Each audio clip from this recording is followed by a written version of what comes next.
Hello students, welcome to my channel Pankaj Das commerce. अगर आप लोग को मेरा वीडियो अच्छा लगे तो जरूर इसको लाइक कीजिए, सब्सक्राइब कीजिए और जितना हो सके आप इसको शेयर कीजिए। आज मैं आप लोग को 3 कॉन्सेप्ट के बारे में सिखाने वाला हूँ। पहला है बिजनेस एंटिटी कॉन्सेप्ट, दूसरा है मनी मेजरमेंट कॉन्सेप्ट, तीसरा है गोइंग कंसर्न कॉन्सेप्ट। सो चलिए स्टार्ट करता हूँ। पहला कॉन्सेप्ट जो कि हम लोग का है business entity concept. The term entity means existence. तो एंटिटी का क्या मतलब होता है? Existence. According to this concept, the owner of a business is always considered as distinct and separate from the business he owns. So इसका यह मतलब होता है बिजनेस का जो ओनर होता है वो अलग होता है और जो बिजनेस है वो अलग होता है। जैसे मान के चले मेरा जो यूट्यूब चैनल है पंकज दास कॉमर्स वो अलग है और मेरा नाम क्या है पंकज दास वो अलग है। Business units should have a completely separate set of books of account. Business transactions are recorded from the point of view of the firm and not from the point of view of the proprietor. तो business का जितना भी लेन then होगा वो business का point of view में record किया जाएगा, ना कि प्रोपराइटर का पॉइंट ऑफ व्यू में रिकॉर्ड किया जाएगा। When a customer purchase goods, he purchase them from a business firm and not from the owner. कोई भी कस्टमर जब भी सामान खरीदता है वो बिजनेस फर्म से खरीदता है, ना कि ओनर से खरीदता है। This means a business firm has its separate entity और identity. So इसका यह मतलब होता है बिजनेस फर्म का अलग से अपना पहचान है, अलग से अपना आइडेंटिटी है। क्लियर?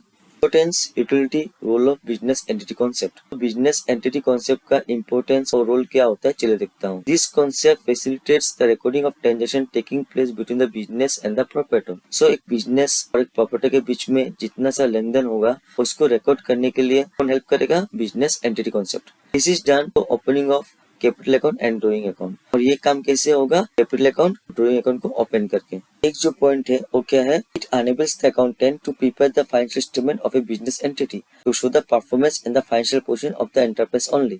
So इसका यह मतलब होता है कि बिजनेस एंटिटी कॉन्सेप्ट जो अकाउंटेंट होता है उसको हेल्प करता है फाइनेंशियल स्टेटमेंट बनाने के टाइम में। जब फाइनेंशियल स्टेटमेंट जब बनाएगा तो हमको बिजनेस का अलग से जो बिजनेस का जो फाइनेंशियल पोजीशन है और बिजनेस का जो परफॉर्मेंस है वो हम लोग को मालूम चल जाएगा। एक जो कॉन्सेप्ट है वो क्या है? Money measurement concept. तो मनी मेजरमेंट कॉन्सेप्ट का मतलब क्या होता है चलिए देखता हूँ। In a business both monetary and non monetary event take place. Business में मॉनेटरी नॉन मॉनेटरी दो इवेंट आता है। मॉनेटरी इवेंट मतलब वो इवेंट होता है जहाँ में पैसे का लेन देन हो। नॉन मॉनेटरी इवेंट वो इवेंट होता है जहाँ में पैसे का लेन देन ना हो।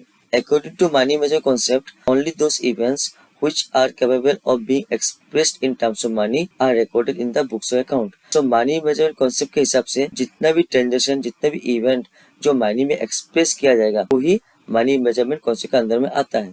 This accounting system uses money as its basic unit of measurement. ये सिस्टम सिर्फ मनी को अपना बेसिक यूनिट मानता है जिससे मेजर किया जाता है। For this reason, non monetary और non financial transaction are not recorded in the books of account. यही वजह से नॉन मॉनेटरी या नॉन फाइनेंशियल आइटम जितना सारा है वो मनी मेजरमेंट कॉन्सेप्ट में रिकॉर्ड किया नहीं जाता है। For example, a business on a particular day has 20,000 rupees in cash. कोई बिजनेस का 20,000 कैश में है। 5,000 kg रॉ मटेरियल, कच्चा सामान 5,000 किलो का है। 50 चेयर, 50 टू चेयर है।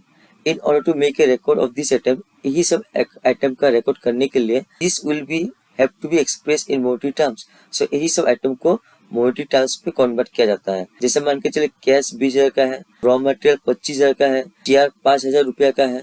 In order to make accounting record relevant, accounting record को रिलीवेंट, सिंपल और अंडरस्टैंडेबल बनाने के लिए they are expressed in a common unit of measurement that is money.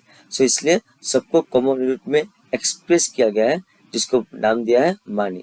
मतलब इन शॉर्ट जितना सा पैसे का लेन देन है वही सिर्फ मनी मेजरमेंट कॉन्सेप्ट में आएगा। जहाँ में पैसे का लेन देन नहीं है वो मनी मेजरमेंट कॉन्सेप्ट में नहीं आएगा।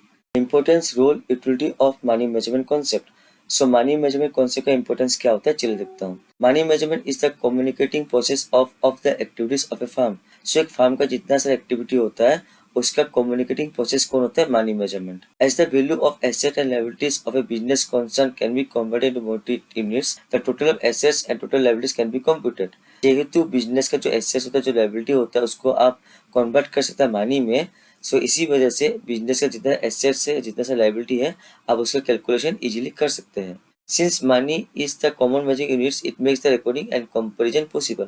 तो मानी हम लोग का सबसे कॉमन मेजरिंग यूनिट है, इसके वजह से हम लोग का रिकॉर्डिंग और कंपेयरिंग करना इजी हो जाता है। एक जो कॉन्सेप्ट है वो क्या है, गोइंग कंसर्न कॉन्सेप्ट। तो इसका क्या मतलब होता है, चलिए देखता हूँ। Going concern concept is another important concept on the basis of which transaction are recorded in the books of account.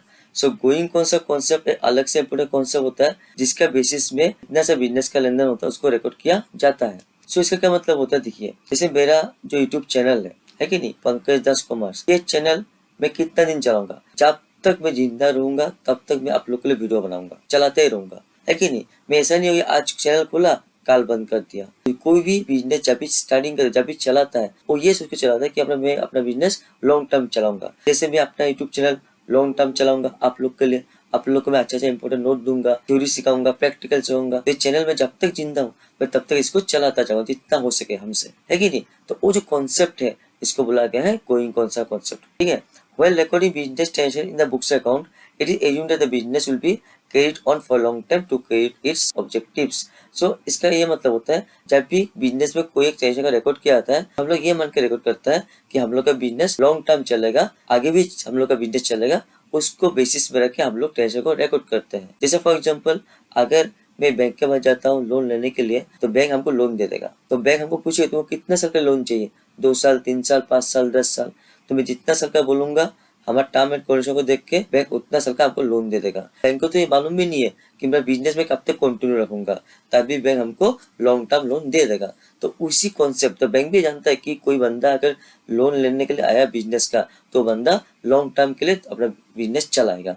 तो उसी कॉन्सेप्ट को बोला गया है going concern concept. Importance of going concern concept. Going concern concept का importance क्या होता है, चलो देखता हूँ। It provides the basis of valuation of assets. Assets का जब भी वैल्यूएशन करूंगा तब हम लोग को गोइंग कंसर्न कॉन्सेप्ट हेल्प करेगा। Fix assets are valued at cost price and not at market price as they are not intended for resale. Fix assets का वैल्यू कैसे होगा, कॉस्ट प्राइस में होगा, है कि नहीं, ना कि मार्केट प्राइस में। जितना सा फिक्स एसेट्स है उसका वैल्यूएशन हमेशा कॉस्ट प्राइस में होता है और मार्केट प्राइस पे नहीं होता है। सर मार्केट प्राइस में उसका वैल्यूएशन क्यों नहीं होता है, क्योंकि जितना सा फिक्स एसेट्स आदमी खरीदता है उसको यूज करने के लिए खरीदता है, ना कि उसको दोबारा बिक्री करने के लिए।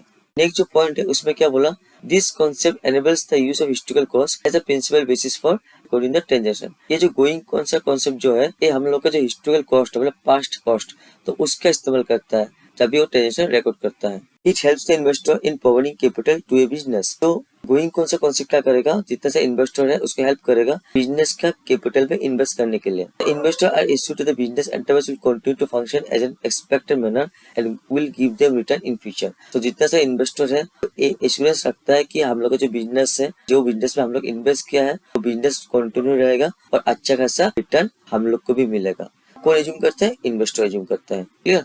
आई होप आपको यहाँ तक कुछ भी डाउट नहीं है। अगर तभी कोई भी डाउट होगा आप हमको कमेंट कर सकते हैं। Thank you, have a nice day.